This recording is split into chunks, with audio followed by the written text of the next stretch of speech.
Hello, welcome you all to अवबाउ। NCERT class 12 biology में आखिरी 4 चैप्टर इकोलॉजी पे डेडिकेटेड है।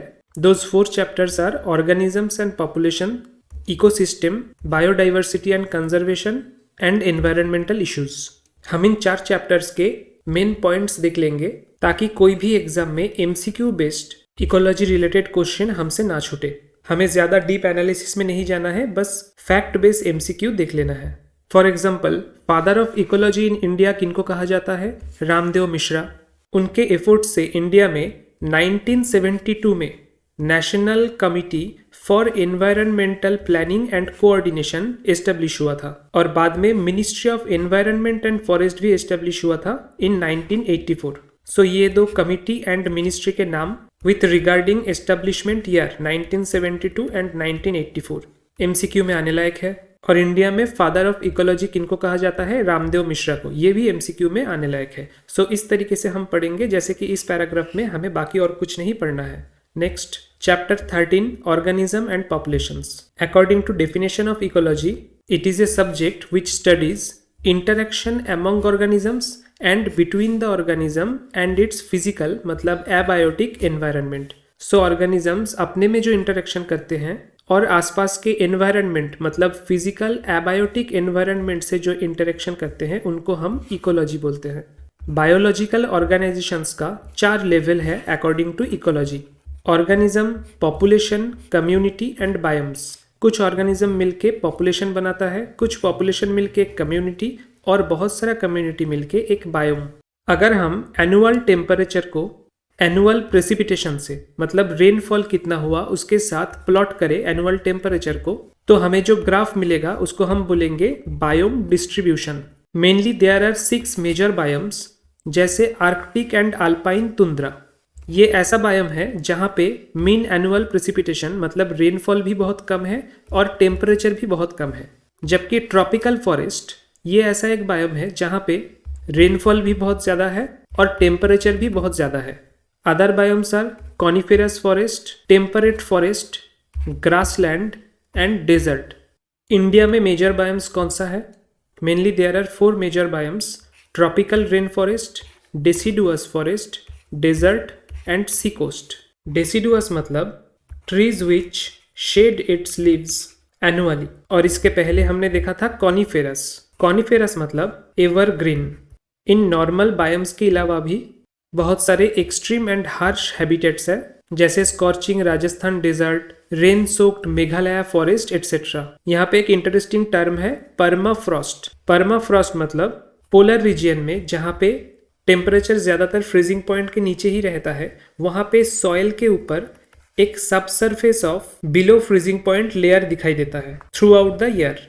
उसको हम बोलते हैं परमाफ्रॉस्ट और स्नो लेडन। और इतने सारे वैरायटी ऑफ बायोम्स के पीछे रीजन क्या है? रीजन है variation in the physical and chemical conditions of different habitats. और इन वेरिएशंस के लिए रिस्पॉन्सिबल है abiotic as well as biotic components. Abiotic मतलब फिजियोकेमिकल कंपोनेंट्स को हम एबायोटिक कंपोनेंट्स बोलते हैं। Major abiotic components are temperature, water, light and soil. और बायोटिक कंपोनेंट्स के अंदर इंक्लूडेड है pathogens, parasites, predators and competitors, which also includes us मतलब human beings. Major abiotic factors में सबसे ज़्यादा इन्फ्लुएंशियल एंड रिलेटेबल है टेम्परेचर, जो कि पोलर एरियाज में सब जीरो लेवल से लेके हाई ऑल्टीट्यूड एरिया में 50 डिग्री सेंटीग्रेड तक डिफर करता है। और कुछ रीजियंस या जोन्स ऐसे हैं जहाँ पे temperature is more than 100 degree centigrade. For example, thermal springs या hot springs and deep sea hydrothermal vents. Temperature variation के ऊपर डिपेंड करके ऑर्गेनिजम्स का एवोल्यूशन भी डिफरेंट हुआ है। जो ऑर्गेनिजम्स हाई टेम्परेचर को प्रेफर करते हैं उनको हम बोलते हैं eurythermal. They can survive in a wild range of temperatures. For example, human beings, cows, goats मतलब मोस्ट ऑफ द मैमल्स। और जो ऑर्गेनिजम्स लो टेम्परेचर को प्रेफर करते हैं अपने सर्वाइवल के लिए उनको हम बोलते हैं स्टेनोथर्मल। एक है यूरीथर्मल, एक है स्टेनोथर्मल। यूरीथर्मल और स्टेनोथर्मल टेम्परेचर रेंज को डिनोट करता है, ना कि पर्टिकुलर टेम्परेचर को। जैसे eurythermal animals like mammals -20 degree centigrade range से लेके प्लस 60 डिग्री सेंटीग्रेड रेंज तक सर्वाइव करने का कोशिश करता है। वेयर एज टेनोथर्मल्स दो टाइप के होते हैं, एक है थर्मोफिलिक मतलब जो ऑर्गेनिजम्स ओनली एक narrow range of high temperature में रहना पसंद करता है and they can not survive beyond this temperature. For example coral reefs, some reptiles etcetera.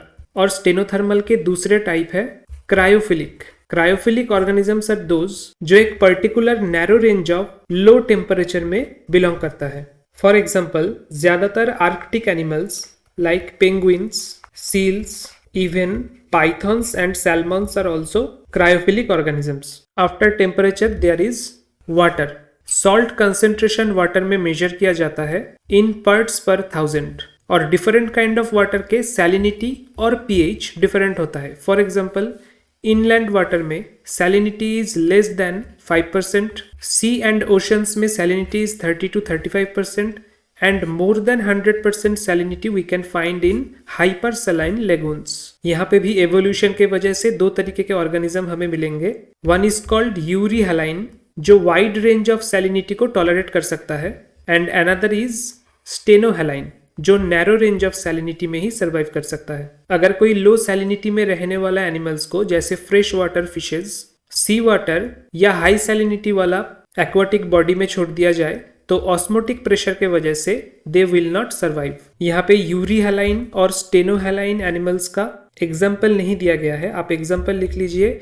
यूरीहलाइन का एग्जाम्पल है bull shark, lamprey, salmon, sea grass, herring etcetera. और stenohaline के एग्जाम्पल है gold fish, haddock etcetera. Next important abiotic component is light.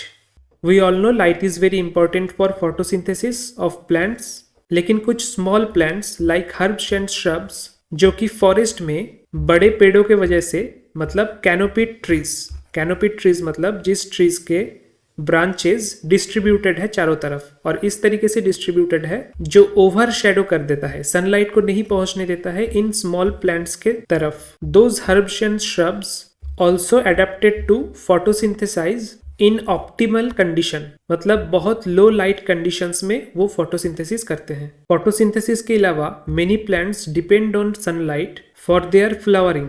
यहाँ पे एक term है diurnal मतलब ड्यूरिंग डे टाइम और ड्यूरिंग नाइट टाइम को हम क्या बोलते हैं, नॉक्टर्नल। सनलाइट का इंटेंसिटी जैसे डायर्नल एंड नॉक्टर्नल के ऊपर डिपेंड करता है, वैसे ही सीजनल वेरिएशंस के ऊपर भी डिपेंड करता है जिसको हम बोलते हैं photo period. Many animals depend on this photoperiod for their foraging, reproductive activities and migratory activities. Foraging मतलब searching for food in a wide area. There are some places जहाँ पे sunlight नहीं पहुँच पाता है। For example, in oceans and seas, after 50 meter of depth, sunlight नहीं enter कर पाता है। Mainly sunlight का compositions क्या है, UV visible rays, जिसमें से UV component is harmful to us और visible component is made of VIBGYOR. V for violet, I for indigo, B for blue, G is for green, Y is for yellow, O for orange and R for red. और इन 7 kinds of light rays का अलग अलग wavelengths होता है lambda, and depending upon that lambda ये अलग अलग wavelengths के light different depth of oceans तक पहुंच पाता है, and that is why we see different color of algae in different depth of oceans जैसे कि red algae, green algae, brown algae etcetera. और डीपेस्ट वाटर में कौन सा एल्गी मिलता है, डीपेस्ट वाटर में रेड एल्गी हमें मिलता है। Because in red algae there is a chemical called phycoerythrin which absorbs blue green colour of the spectrum. और कोई अगर ब्लू ग्रीन कलर को एब्जॉर्ब करेगा तो एमिट क्या करेगा, रेड कलर। आपने कोऑर्डिनेशन केमिस्ट्री में पढ़ा होगा कॉम्प्लीमेंटरी कलर ऑफ सर्कल, जहां पे कोई मेटल कॉम्प्लेक्स जिस कलर को एब्जॉर्ब करता है उसके ऑपोजिट कलर को इमिट करता है। जैसे अगर ब्लू कलर एब्जॉर्ब करे तो रेड कलर को इमिट करेगा, रेड कलर एब्जॉर्ब करे तो ग्रीन कलर को इमिट करेगा, येलो कलर एब्जॉर्ब करे तो वायलेट कलर को इमिट करेगा। Anyway, next abiotic component is soil. Soil के बहुत सारे इंपॉर्टेंट पैरामीटर्स है like pH, mineral composition, topography. Topography मतलब क्या, टोपोग्राफी मतलब कोई पर्टिकुलर एरिया में अगर हम मैप ड्रॉ करें और वहां पे जितना mountains, water bodies etcetera physical attributes है उसको एक चार्ट से रिप्रेजेंट करें, like height and depth chart. तो उसको हम टोपोग्राफी बोलेंगे फॉर दैट पर्टिकुलर एरिया। तो ये सब पैरामीटर्स के ऊपर डिपेंड करता है कि वहां पे किस तरीके के वेजिटेशंस होगा, और उसके ऊपर इनडायरेक्टली डिपेंड करता है कि किस तरीके के एनिमल्स वहां पे ज्यादा मिलेंगे। फॉर एग्जाम्पल, कोई वाटर बॉडी में एकदम जो नीचे का पार्ट होता है दैट इज कॉल्ड सेडिमेंट, और सेडिमेंट के कैरेक्टरिस्टिक्स डिपेंड करता है कि बेंथिक एनिमल्स का नेचर क्या होगा। बेंथिक एनिमल्स मतलब बेंथिक जोन में जो रहते हैं, और benthic zone is nothing but the ecological region at the lowest level of a water body. ज्यादातर केसेस में ये देखा गया है कि organisms in benthic zone are mostly scavengers और डेट्रीवोर्स, मतलब जो अपने न्यूट्रिशंस के लिए दूसरे एनिमल्स या प्लांट्स के डेड बॉडीज के ऊपर डिपेंड करते हैं। Next is response to abiotic factors, मतलब जितने भी abiotic factors, physiochemical abiotic factors हमने देखा, वो अगर चेंज हो जाए, एक्सटर्नल एनवायरनमेंट का अगर चेंज हो, तो ऑर्गेनिजम्स के इंटरनल एनवायरनमेंट में क्या इफेक्ट पड़ेगा। In most of the cases organisms ये चाहेगा कि एक्सटर्नल लेवल का कोई भी एनवायरनमेंटल चेंज हो, उनका इंटरनल एनवायरनमेंट में कोई इफेक्ट ना पड़े, वो सेम रहे। And this tendency of maintaining internal environment is called homeostasis. आपने केमिस्ट्री में ले शैटेलियर्स प्रिंसिपल पढ़ा होगा, जहां पे कोई केमिकल रिएक्शन के एक्सटर्नल कंडीशंस को अगर हम चेंज करते हैं तो वो केमिकल रिएक्शन या तो फिर राइट हैंड डायरेक्शन में या तो फिर लेफ्ट हैंड डायरेक्शन में अपने आप को अलाइन करता है इस तरीके से ताकि एक्सटर्नल एनवायरनमेंट का इफेक्ट मिनिमम हो जाए, वो खत्म हो जाए। तो आप होम्योस्टैसिस को बायोलॉजिकल वर्ल्ड के ले शैटेलियर्स प्रिंसिपल बोल सकते हो, जहां पे एक ऑर्गेनिज्म कोशिश करता है कि उसका इंटरनल एनवायरनमेंट इंटैक्ट रहे एक्सटर्नल लेवल चेंज होने के बाद भी। जो ये सक्सेसफुली कर पाते हैं उनको हम बोलते हैं रेगुलेटर्स। रेगुलेटर्स का आप ग्राफ नोटिस करो, एक्सटर्नल एनवायरनमेंट चेंज होने के बाद भी इंटरनल लेवल पे कोई भी प्रॉब्लम नहीं आ रहा है। और रेगुलेटर्स कौन है? All birds and mammals. जैसे हम भी, ह्यूमन बींग्स भी रेगुलेटर्स के अंदर ही आते हैं। जैसे ह्यूमन बींग्स के ऑप्टिमल बॉडी टेम्परेचर जिसको हम कांस्टेंट रखने का कोशिश करते हैं वो है 37 डिग्री सेंटीग्रेड। अब अगर एनवायरनमेंट में कोई चेंज आए तो हम दो तरीके से, एक है थर्मो रेगुलेशन और एक है ऑस्मो रेगुलेशन, इन दो तरीके से अपने बॉडी टेम्परेचर को मेंटेन करने का कोशिश करते हैं। फॉर एग्जांपल, टेम्परेचर अगर 37 डिग्री से बहुत ही कम हो जाए then we start to shiver. Shivering मतलब ठंड में कांपना, और इसका साइंटिफिक रीजन है शिवरिंग के टाइम हमारा बॉडी जो वाइब्रेशन जनरेट करता है that vibration thermoregulates our temperature. और इन समर जब temperature more than 37 degree centigrade होता है वी स्वेट, और स्वेटिंग के वक्त इवापोरेशन ऑफ स्वेट के लिए ऑस्मो रेगुलेशन टेक्निक काम में आता है। So that is how regulators operates. But sadly only 1% या approximately 1% of the ecological population are regulators. Majority मतलब 99% आर कॉन्फॉर्मर्स। कॉन्फॉर्मर्स मतलब according to this graph external level का एनवायरनमेंट चेंज होते ही जिन ऑर्गेनिजम्स का इंटरनल लेवल का भी temperature and other conditions change हो जाता है। और ये कन्फॉर्मर्स थर्मो रेगुलेशन इसलिए नहीं कर पाते या ऑस्मो रेगुलेशन इसलिए नहीं कर पाते क्योंकि that is energetically expensive.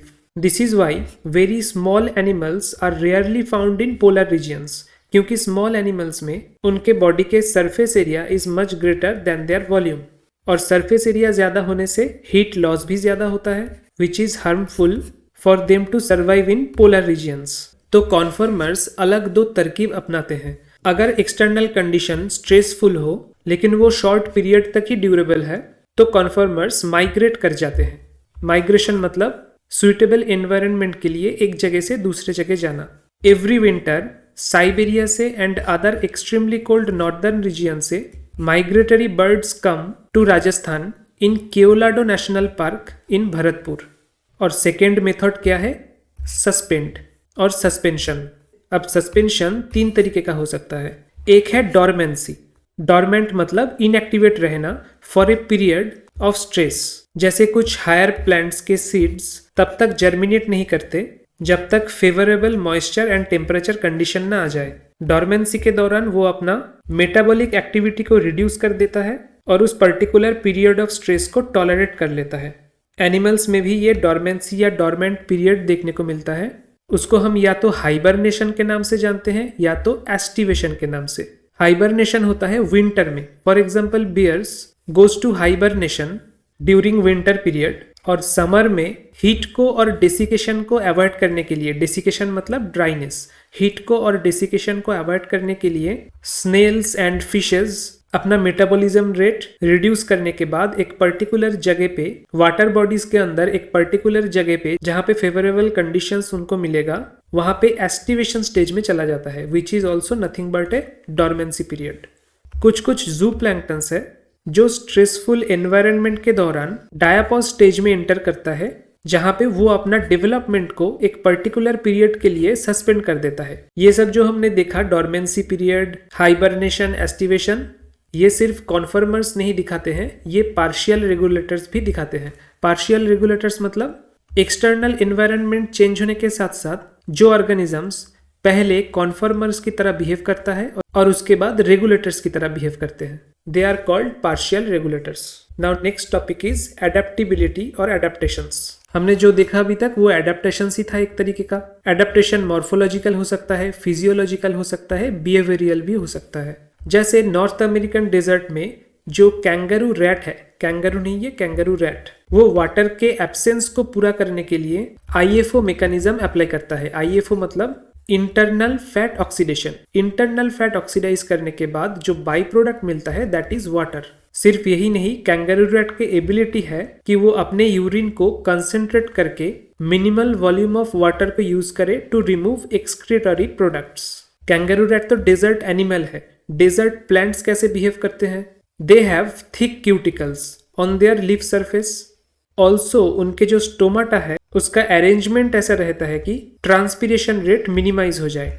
Transpiration मतलब स्टोमाटा के थ्रू एवापोरेशन ऑफ वाटर को बोलते हैं ट्रांसपीरेशन। डेजर्ट प्लांट्स का और भी एबिलिटीज है एक स्पेशल फोटोसिंथेटिक पाथवे फॉलो करने का, जहां पे ड्यूरिंग डे टाइम उनके स्टोमाटा क्लोज रहता है और उस स्पेशल फोटोसिंथेटिक पाथ को हम कैम बोलते हैं। कैम मतलब crassulacean acid metabolism. Plants like cactus, pineapple shows this CAM photosynthetic pathway। और भी कुछ स्पेशल डेजर्ट प्लांट्स है लाइक ओपुनशिया, जिनका कोई लीव्स नहीं होता है। The leaves are converted to spines. तो फोटोसिंथेसिस कौन करता है? Photosynthetic functions is done by flattened stems. Desert plants, desert animals के बाद मैमल्स का भी काफी सारा एडेप्टिविटी होता है। There is a rule called Allen's rule. According to Allen's rule, colder climates में जो मैमल्स बिलोंग करते हैं उनके ईयर्स शॉर्टर होते हैं और लिम्स भी शॉर्टर होते हैं to minimize heat loss from surface area. और पोलर रीजियन में जो एक्वेटिक मैमल्स होते हैं उनके स्किन के लेयर के नीचे एक लेयर ऑफ फैट रहता है which is called blubber. Blubber is used as insulator and reduces loss of body heat. ये सब एडेप्टिविटी के लिए बहुत सारा जेनरेशंस चाहिए लाइक एवोल्यूशन, क्योंकि एडेप्टिविटी इंस्टेंटली जनरेट नहीं हो सकता। फॉर एग्जाम्पल, अगर प्लेन्स में रहने वाला मैमल्स या human beings high altitude area में जाए तो ऑक्सीजन की कमी के वजह से जो nausea, fatigue, heart palpitation feel होता है उसको हम बोलते हैं ऑल्टीट्यूड सिकनेस। लेकिन जो जेनरेशन बहुत सालों से हाई ऑल्टीट्यूड प्लेसेस में रह रहे हैं उनके बॉडी लो ऑक्सीजन अवेलेबिलिटी को कंपेंसेट करने के लिए आरबीसी प्रोडक्शन बढ़ा देता है। इसीलिए many tribes who live in high altitude areas have higher red blood cell count than normal people, और उनके ब्रीदिंग रेट भी ज्यादा होते हैं। मोस्ट ऑफ द एनिमल्स और मैमल्स लो टेम्परेचर में ऑपरेट करता है। For example, human body operates best at 37 degree centigrade, but there are some species like archaebacteria जो डीप सी हाइड्रोथर्मल वेंट्स में रहते हैं या तो फिर हॉट स्प्रिंग्स में रहते हैं, वो मोर देन 100 डिग्री सेंटीग्रेड के एनवायरनमेंट में भी सक्सेसफुली सर्वाइव कर सकते हैं। Next is populations. पॉपुलेशन का मतलब हमेशा एक ह्यूज अमाउंट ऑफ स्पीसीज का गैदरिंग नहीं होता है। पॉपुलेशन कभी कभार एक स्मॉल एरिया में रहने वाले जस्ट ए फ्यू स्पीसीज को भी हम पॉपुलेशन के तौर पे कंसीडर कर सकते हैं। For example, cormorants in A wetland. Cormorants is a kind of bird जिसको हम इंडियन शैक के नाम से भी जानते हैं। Rats in abundant dwelling, teakwood trees in forest, bacteria in a culture plate, lotus plants in ponds, इन सबको हम एज पॉपुलेशन कंसीडर कर सकते हैं। पॉपुलेशन के साथ इंडिविजुअल ऑर्गेनिजम्स का डिफरेंस क्या है? जैसे इंडिविजुअल ऑर्गेनिजम्स का बर्थ होता है और डेथ होता है, लेकिन जब हम पॉपुलेशन की बात करेंगे then we will consider birth rate and death rate. जैसे कोई पर्टिकुलर पॉन्ड में अगर लास्ट ईयर 20 लोटस था और अभी 28 लोटस है, then birth rate will be 8/20 equals to 0.4। और अगर कोई लैबोरेटरीज में 40 फ्रूट फ्लाइज था और in a week 4 fruit flies died, then death rate will be 4/40 equals to 0.1। यहाँ पे आप नोटिस करना कि ये बर्थ रेट है पर ईयर और ये डेथ रेट है per week. So birth rate and death rate determine करने के वक्त time is a very important factor. Another important factor is sex ratio, कि पॉपुलेशन में मेल कंपोनेंट्स और फीमेल कंपोनेंट्स का रेशियो क्या है। सो पॉपुलेशन को at a given time express करने के लिए हम जो डायग्राम यूज करते हैं that is called age pyramid. Age pyramid के एक इंपॉर्टेंट फैक्टर है age distribution, which is nothing but percent individuals of a given age और एज ग्रुप। जैसे 0 to 5 years एज के मेल कितने हैं, फीमेल कितने हैं, फिर 6 to 20 years एज के मेल कितने हैं, फीमेल कितने हैं, then 21 to 40 years age, then 41 to 60 etcetera. ऐसे डिस्ट्रीब्यूशन को हम बोलेंगे एज डिस्ट्रीब्यूशन। और अगर ये डिस्ट्रीब्यूशन एक पर्टिकुलर टाइम पीरियड के अंदर है तो उसको हम बोलेंगे age pyramids. Age pyramid denotes whether a population is growing और स्टेबल और डिक्लाइनिंग। जैसे in this first graph pre reproductive population का अमाउंट ज्यादा है, मतलब आगे चल के वो रिप्रोडक्टिव पॉपुलेशन के अंदर कैटेगराइज्ड होगा, so this population will expand. But in case of this diagram pre reproductive age distribution और reproductive age distribution approximately same है, so this will be stable. और यहाँ पे pre reproductive age distribution is much lesser than current reproductive age distribution, so आगे चल के ये population decline करेगा। Next is population density which is designated as N. Population density, जिसका other name है पॉपुलेशन साइज, हमेशा एक नंबर होना जरूरी नहीं है। फॉर एग्जाम्पल, अगर कोई एरिया में 200 कैरेट ग्रास है और एक सिंगल बेनियन ट्री है, देन नंबर वाइज ये डिक्लेयर करना कि पॉपुलेशन डेंसिटी या population size of banyan tree is low relative two carrot grass family will be not absolutely correct, because a single banyan tree उस particular area के ecology के ऊपर एनर्मस role play कर सकता है, जो कि 200 स्मॉल कैरेट ग्रास प्लांट भी नहीं कर सकता। That is why population density को हमेशा नंबर से मेजर करना सही नहीं है। Sometimes it should be measured as percent cover of an area और percent biomass of an area. ये ज्यादा मीनिंगफुल है than the numbers. Population density या पॉपुलेशन साइज मेजर करना इज ए डिफिकल्ट टास्क। जैसे tiger population in our national parks measure करने के लिए we depend on pug marks और फीकल पेलेट्स। पग मार्क्स मतलब फुटप्रिंट एंड फीकल पेलेट्स मतलब excretion products. Next is population growth. Population growth कोई static parameter नहीं है, it keeps changing with time. Population growth जानने के लिए डेंसिटी ऑफ पॉपुलेशन जानना इंपॉर्टेंट है, which depends on 4 parameters for a particular place for a particular given time period। वो 4 parameters है। natality मतलब number of births during a given period of population, then immigration मतलब number of individuals of the same species जो कि उस habitat में आया है during that time period। ये natality और immigration population density को हमेशा बढ़ाता है। and other 2 factors are mortality and emigration। mortality मतलब number of deaths in the population during that given period, ये भी पॉपुलेशन को डिक्रीज करता है। और इमिग्रेशन मतलब नंबर ऑफ इंडिविजुअल जो उस जगह को छोड़ के दूसरा जगह चला गया है ड्यूरिंग दैट टाइम पीरियड, ये भी पॉपुलेशन को डिक्रीज करता है।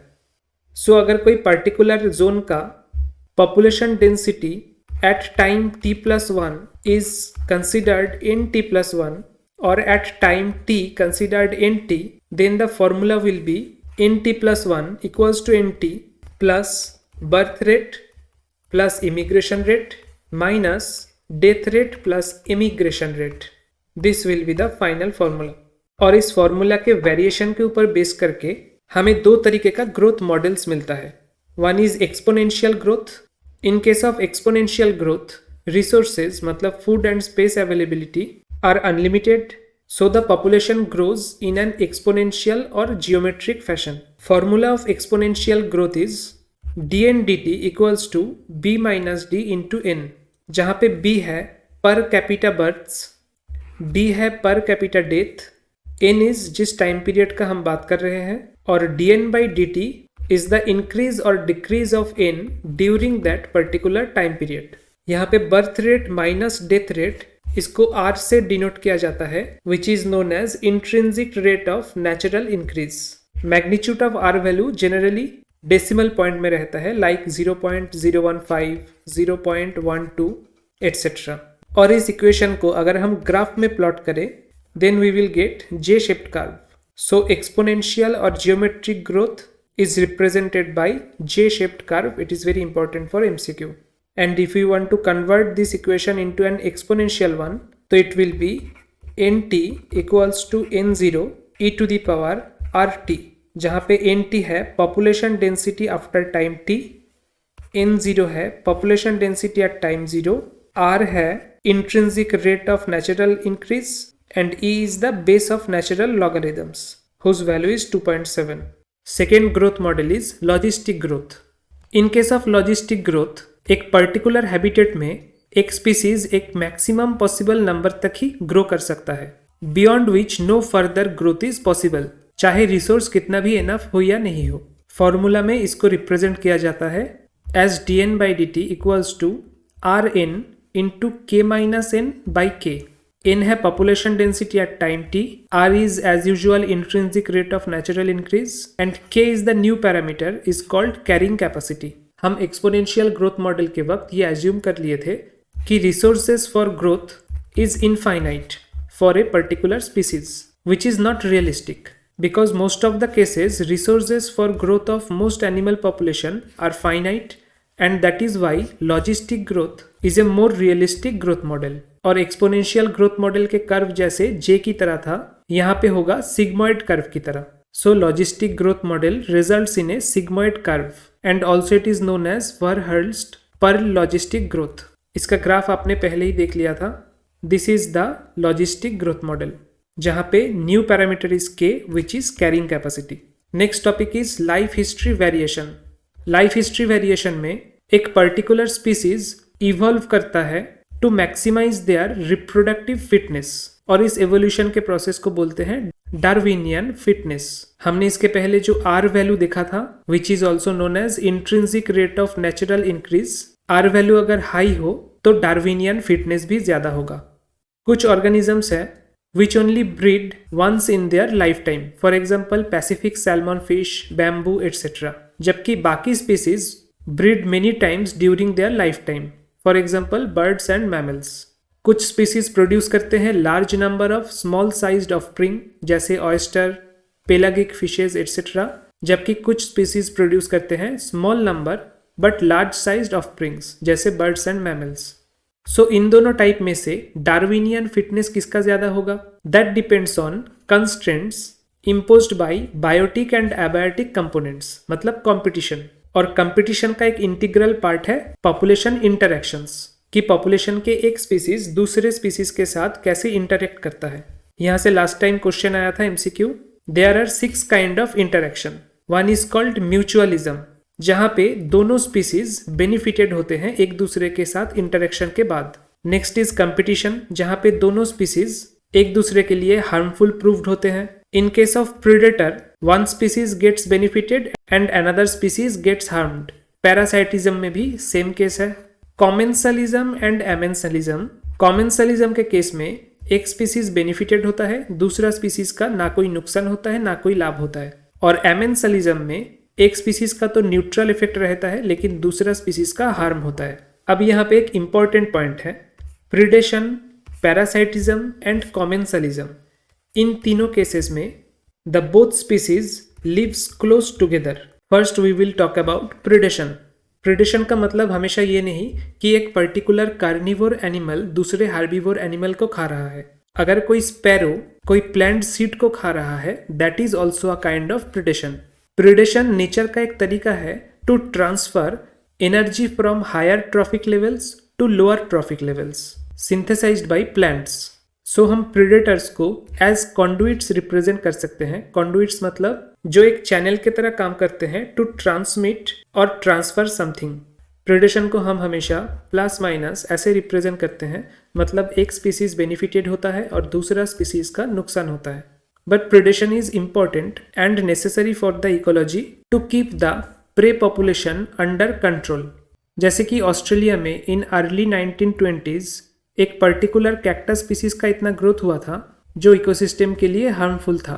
सो by introducing a particular moth which was a cactus feeding predator, biological control of that cactus species was successful. Similarly, American Pacific coast में एक starfish species named as Pisaster is a very important predator for that ecosystem. अब predation से बचने के लिए भी evolution होता है, जैसे some species of insects and frogs are cryptically colored, which is called camouflaged, to avoid being detected by the predators. एक particular butterfly species है which is called monarch butterfly, which is highly distasteful to its predator. Also there are some plants जैसे एसासिया, cactus जो अपने morphological evolution से अपने leaves को thorn में convert करता है to defence the predators. There is a weed plant called Calotropis. This plant produces highly poisonous cardiac glycoside. So कोई भी कैटल और गोट्स इस प्लांट को नहीं खाता है। So these are all means of evolutionary defense system. Next is competition. Competition को हम डिनोट करते हैं माइनस माइनस, जहां पे दोनों स्पीसीज एक दूसरे को कंपीट करता है फॉर सेम रिसोर्स। फायदा किसका होता है? इकोसिस्टम का। इन केस ऑफ कंपटीशन ये जरूरी नहीं है कि रिसोर्सेज हमेशा लिमिटिंग रहे for the competition to occur. एक स्पीसीज के फीडिंग एफिशिएंसी कम हो सकता है due to the interfering and inhibitory presence of the other species. Competition is best defined जब एक स्पीसीज के fitness is significantly lower than the other species. और फिटनेस ऑफ वन स्पीसीज हम कैसे मेजर करेंगे? By measuring R, that is intrinsic rate of natural selection. There is a theory called competitive release. Competitive release में एक particular habitat में एक foreign species को introduce किया जाता है। फॉर एग्जाम्पल गैलापागोस आइलैंड में एबिंगडन टॉर्टोइज became extinct जब एक foreign species of goats were introduced because the goats have greater browsing efficiency than the tortoise, and this experiment was done by an ecologist named Goss. यह आया था question में कि competitive exclusion principle was discovered by which ecologist? This principle states that अगर दो species same resource के लिए compete कर रहा है तो उस particular जगह पे ज्यादा दिन तक वो कोएग्जिस्ट नहीं कर पाएंगे। But this is a gross generalization because during evolution जो स्पीसीज अपने में कंपटीशन फेस कर रहा है that might evolve mechanisms which promote coexistence rather than exclusion. ऐसा एक मैकेनिज्म है रिसोर्स पार्टीशनिंग। रिसोर्स पार्टीशनिंग मतलब अगर कोई पर्टिकुलर एरिया या हैबिटेट में दो स्पीसीज कंपीट कर रहा है फॉर फूड, देन वो अलग अलग टाइम ऑफ फीडिंग या time of foraging pattern choose कर सकता है to avoid exclusion of any one species. MacArthur showed that एक ही ट्री में रहने वाला स्पीसीज ऑफ वर्बलर्स, वर्बलर्स मतलब एक काइंड ऑफ बर्ड, अपने बिहेवियर के डिफरेंस और फोरेजिंग पैटर्न के डिफरेंस की वजह से कंपटीशन अवॉइड कर सकता है। Next is parasitism which is denoted by plus and minus. ज्यादातर पैरासाइट्स के लाइफ साइकिल कम्प्लेक्स होता है इन्वॉल्विंग वन और more than one intermediate hosts. हर एक पैरासाइट का एक पर्टिकुलर प्राइमरी होस्ट होता है। For example human liver fluke और ट्रीमाटोड पैरासाइट का प्राइमरी होस्ट है ह्यूमन, बट वहां तक पहुंचने के लिए उसको दो इंटरमीडिएट होस्ट का जरूरत होता है, one is a snail and another is a fish. वैसे ही malarial parasite needs a vector like mosquito to spread to its primary host. यहाँ पे आप एक इंपॉर्टेंट पॉइंट नोटिस करो कि mosquito is not a parasite, क्योंकि जो मॉस्क्यूटो हमें बाइट करते हैं वो है female mosquitoes, and female mosquitoes need our blood for reproduction and not for nutrition. और पैरासाइट उस ऑर्गेनिज्म को कहा जाता है which are dependent on their host for nutrition purpose only, जो कि फीमेल मॉस्क्यूटो नहीं है। Parasites that feed on external surface of the host organism are called ectoparasite, जैसे कि lice on humans, ticks on dogs, etc. Many marine fish are infested with ectoparasitic copypods.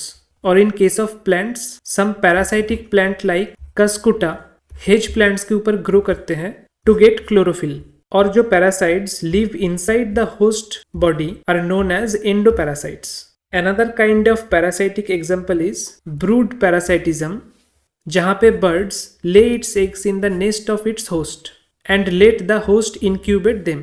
For example cuckoo और कोयल bird lays its eggs in the nest of crow. Next is commensalism, which is denoted as plus and neutral. मतलब एक species का benefit होता है और दूसरा species का कोई बेनिफिट या हार्म नहीं होता है। ज्यादातर commensalism is shown by epiphytes. Epiphyte मतलब an organism that grows on the surface of a plant and derives its moisture and nutrients from the air, rain, water. मतलब उसे ग्रो करने के लिए एक सरफेस ऑफ ए प्लांट चाहिए but it does not harm the particular plant, जैसे orchid growing on a mango branch. Other commensalism examples are barnacles growing on the back of whale, cattle egret and grazing cattle. Grazing cattle मतलब goat, sheep etc. और cattle egret is a kind of bird जो इन grazing cattles के साथ साथ घूमता है because as the cattles move they stir up and flush out insects from the vegetation ground. और उन birds को वो insects मिल जाते हैं to catch.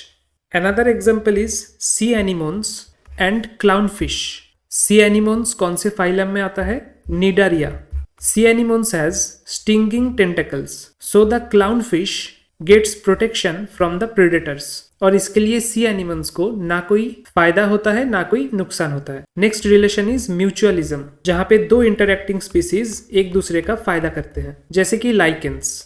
लाइकेंस कोई पर्टिकुलर इंडिविजुअल ऑर्गेनिज्म नहीं है। Lichens are composite organism between a fungus and a photosynthesizing algae or cyanobacteria.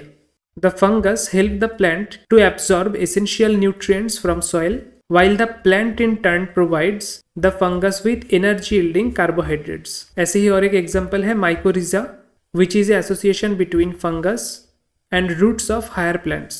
ऐसे ही mutual relationship plant animal relationship में भी दिखाई देता है। For example fig tree and wasp, जहाँ पे fig flower is pollinated by wasp और in return wasp is permitted to lay eggs in the fig fruit.